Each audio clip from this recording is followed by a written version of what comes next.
Okay, so my presentation is over Boar Farm Biosecurity, and we're just going to kind of talk about it. Although a lot of you guys have a lot of information already on what biosecurity is, there's some interesting things that go on with this specifically. So before we start off, this is for the pictures in this are a lot to do with White Shire Hamrock. And the reason I say this is because each farm, regardless of if you're a farrow to wean or a farrow to finish or a boar stud farm, it's a little bit different. So this is actually our barn here. And as you can see, that's a pretty small barn. It's only 88 boars. We have a capacity of 100. So some of the things that we do might not be cost effective for a 3,000 sow barn. So this picture here, this is kind of the definition of biosecurity. Most of you guys already have a really good idea about it. But I think that this picture is really important because biosecurity is purely a management thing. How far do you want to go? What do you want to do for it? So some basic ways to ensure biosecurity: know your herd history before you purchase something, as like your mantra, basically.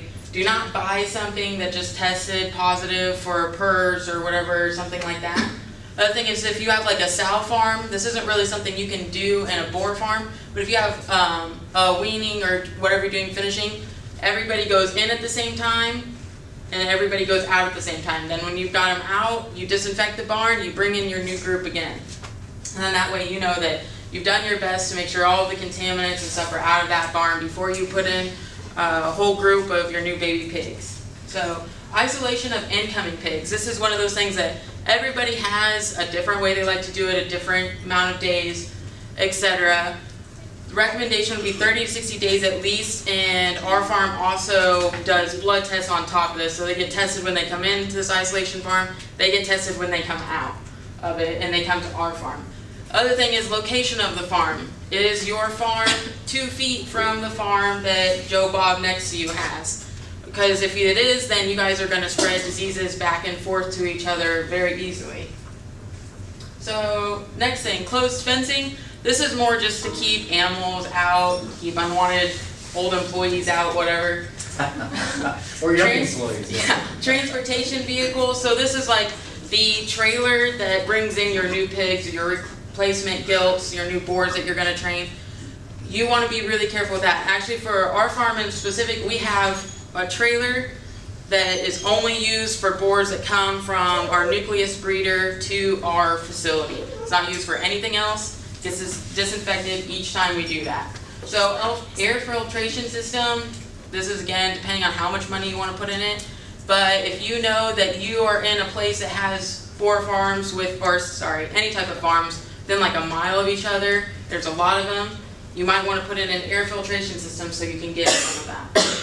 So quality of your feed supplies, this is again a big thing, just because people don't think about it a lot, but your truck that comes in and fills your feed, did it just come from another farm?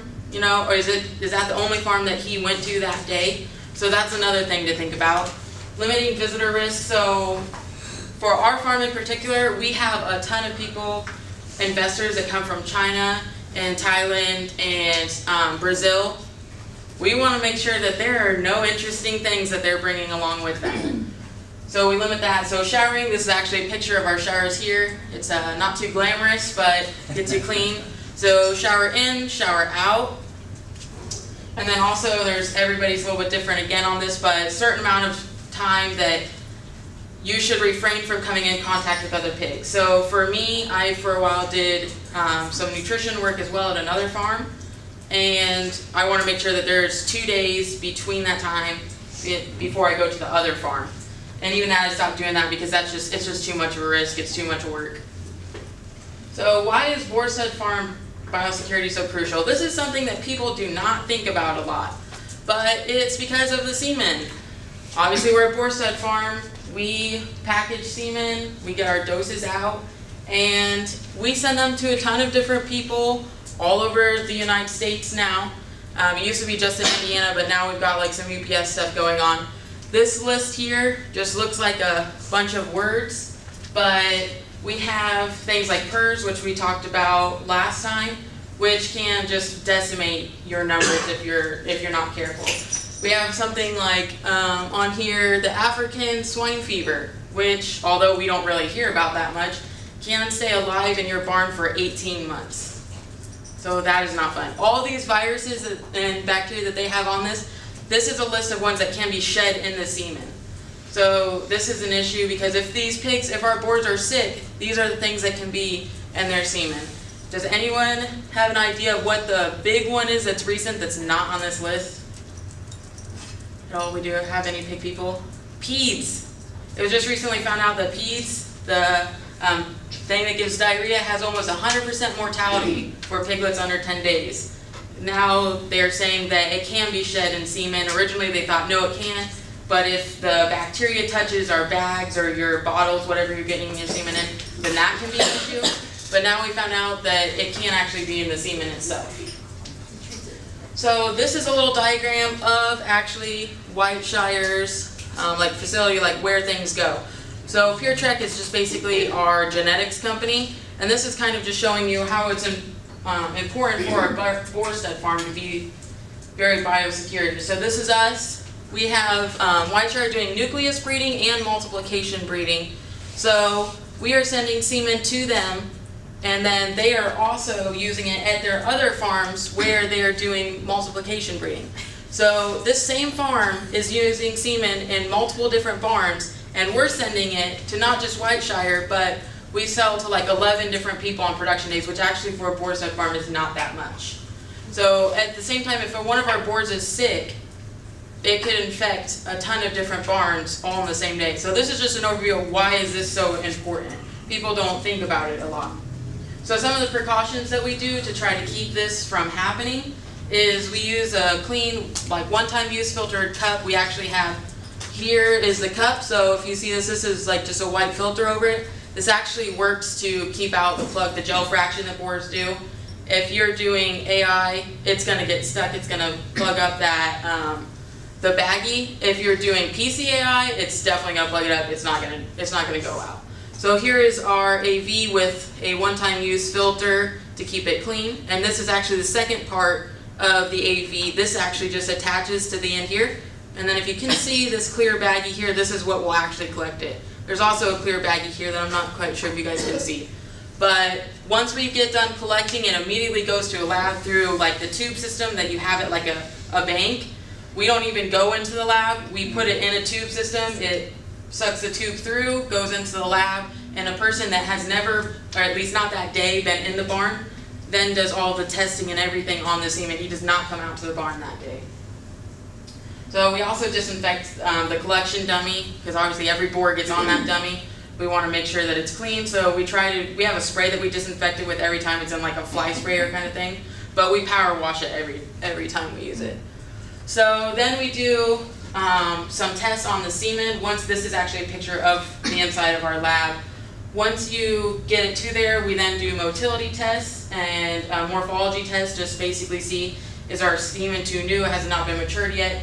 And then we also look for unwanted particles. So a lot of that, the reason for that filter is to make sure that there are no feces in our semen, there's no dirt, because feces is like one of your #1 carriers of all of those diseases that I just listed. So then we also retest for motility in 5 and 7 days. If there's something off with the semen, if something's not right, it's going to be dead way before we get to that time. So lab is cleaned daily, and again, we limit visitation to the lab. So when we're out in the barn, we don't come into the lab. When the person's in the lab, he doesn't come out to the barn. So we really try to stay away so that we're keeping things as clean as possible. Thank you. This is actually a video of 7-day-old semen. So Excellent. Yeah, it's changed a little bit since the last time. Okay, you've collected boar semen. Yes. Right? I've collected boar semen. Anybody else in the room can? Okay, 2 more people. Yeah. It's something else. 3 more people. Yeah. We were talking earlier before the presentation about training these boars, and I remember the last time I trained about a dozen. I didn't have a good batting average, I'll tell you what, but it's amazing. It's patience is what. Yeah, patience. Oh yeah, definitely patience. Questions, comments from the audience? We actually run tests for you guys. I work in ADDL, Okay. So you guys send us a lot of semen. Yeah. Okay, so now that was one of my questions. What do you test for? Because you said something about when the animals come in, you test them during the isolation period? Yeah, so at the beginning of the isolation period, which is another barn, our barn does not do that, there will be basically a full panel, so they'll go for they'll do like PRRS, circumvent, like all that kind of stuff, and then the issue is some of the things don't get tested for, like peds, because on a boar, peds, like, it's like diarrhea. There's nothing really massive with it.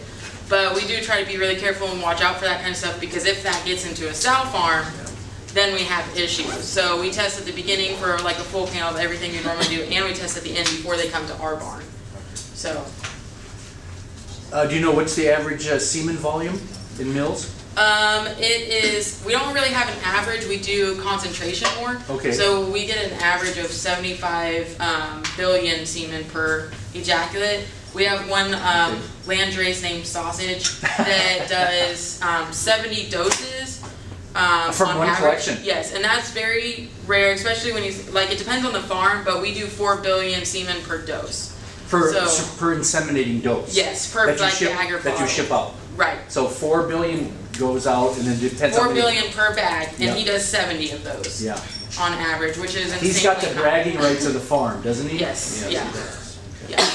We're assuming that that's gonna start dropping pretty soon, because that's not very common. I have a feeling we should have a part 2 of this with a video of being collected in that apparatus, because I'll tell you what, when I It's was not a glamorous job.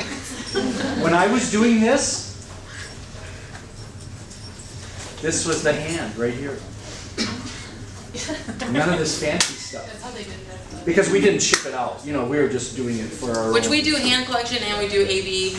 The downfall of doing AV is that you lose doses because some of it drips out or their plug gets stuck in, because it's like, it's an artificial vagina, that's what AV is in case Yeah, anybody yeah. doesn't know.